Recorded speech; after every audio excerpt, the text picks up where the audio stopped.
And then about 3% of the total population said they wanted a dog park. Issues and dollars and cents. I don't think people should have to think about, whoops, I better not go to that, I better not bring my little kid to that park at that time because there's going to be dogs running around without a leash. I think they're going to either real events or just they're going to be scared or whatever. And I watched something in San Francisco. I guess they just don't care about their leash laws because they just let them roam anywhere, and I think we do. And so I like the idea, if you do it, of a set place where people know, and it's clear that's a dog park and it's enclosed or whatever. So, but you won't sort of overly unruly and under-socialized dogs should be discouraged from visiting the parks. So there's a couple of words I think that need to be defined there, such as overtly aggressive, assertive, unruly, and under-socialized. And so who defines that? And then should be discouraged.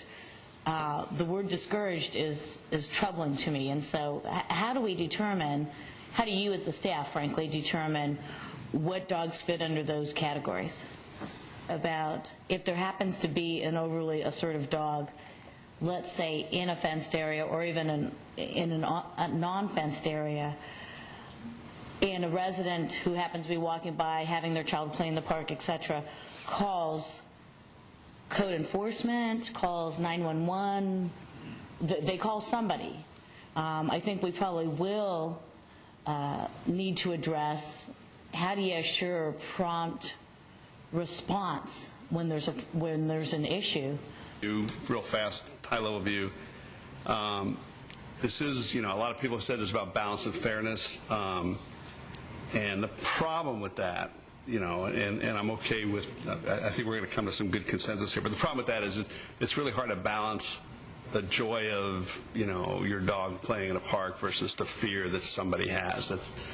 Those just aren't equal in many cases. So it's, even though you go, I've got these things that I'm trying to balance, potentially one outweighs the other. Therefore, I like fenced versus unfenced.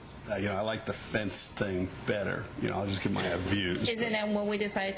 I think after hearing all the testimony this evening, residents would be their fears would be much more alleviated if there was a fenced area in our parks. And that's a cost, that's a capital projects cost that I think we should talk about at a budget time if we decide we want to go down that path. But I'm certainly much more open to that idea than having dogs running off-leash in any park. Just similar to an idea I had, but a little bit different, which would be to say you get a, Cupertino blue tag or whatever, and you need that tag to have your dog in an off-lead area in Cupertino. And that tag is, say, something like $40. And it requires you to have your dog licensed. So now your dog has been licensed, it's had a rabies shot. If your dog is not licensed and didn't have a rabies shot, you get no tag. Don't be letting your dog, whether it's a fenced-in park or not, in our town, keep them on a lead, and in fact, go get them licensed, or her. Now, the carrot part of that is, if you're a Cupertino citizen, maybe you get $20 off. And then I'd like to see a program where we administer a simple test. If your dog, can, sit, stay, and then come on command, so you can show you have voice control over them, you give them another $20 off. So now it's free. So if you're a Cupertino citizen, your dog's licensed, you have control, you get in for free. And I would suggest that little dog license, that tag, be clearly identifiable to people close by. That it be, I think the color was blue mentioned. Blue's a nice color. I love blue. I think if you tie it more into our logo, the Morion helmet, then it kind of brings the idea that this is a city of Cupertino item. And I'm okay with pursuing unfenced, off-leash in multiple parks with some kind of blue tag thing. So I think we've got enough traction on those three things. The council voted to make the process of determining the best sites a citizen-driven process as opposed to a staff-driven process. For some who think this has taken a long time, it took Portland 5 years. It took San Jose 3 years to get approval to build Butcher Park, Dog Park. It takes, as you will know, it takes time, but this community has actually moved quicker to this point tonight. So thank you. Can you give me an indication of what the makeup of the citizens group was in terms of, I suppose, somewhat pro-dog park, somewhat anti-dog park, fenced area versus unfenced area?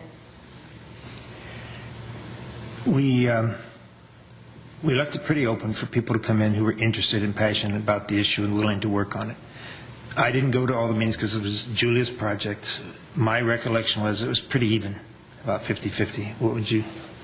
Yes, it was. It was a very equal group.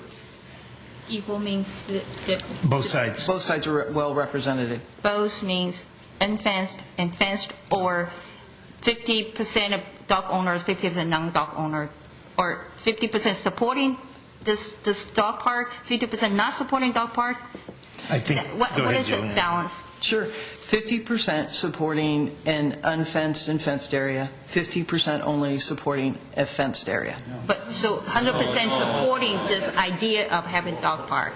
Right. We had the two groups. The one group was very clear that they weren't supporting of an unfenced area, so they were fenced only area. We didn't go into whether they were a dog owner or not. And then the other group was talking about having both fenced and unfenced areas. Okay. But the group did not have people that were against, or much representation of people who were against the whole idea of doing either. Is that Not at fair all. to say? People would always say they were in favor of a fenced area to go forward, but nobody ever stated in the meeting publicly that they were not in support of any type of off-leash area for dogs. Okay. Okay. Okay. And then 3 or 4 parks that were suggested. Even though I'm against Linda Vista being fenced, I think it's a reasonable site for an off-lead because it has some natural barriers. I actually personally would propose using the grassy area above the park course. And I think you can keep it, you can not use the entire area, you keep it away from the kids' play area, but I think the bottom area you do have more issues with wildlife. It's also only about, I paced it off, it's maybe 7,500, maybe 8,000 square feet. It's just not a big enough area, I think, for the trial. So I would prefer the grassy area up above for an unfenced trial. I think a lot of people around Jollyman suggested that. So all these are assuming that there's going to be a local neighborhood survey done. If all the neighbors are against it, then they go off the list, okay? I think Jollyman was also a good choice, and then Memorial Park, and there was one other one that suggested it was a maybe, but I think we should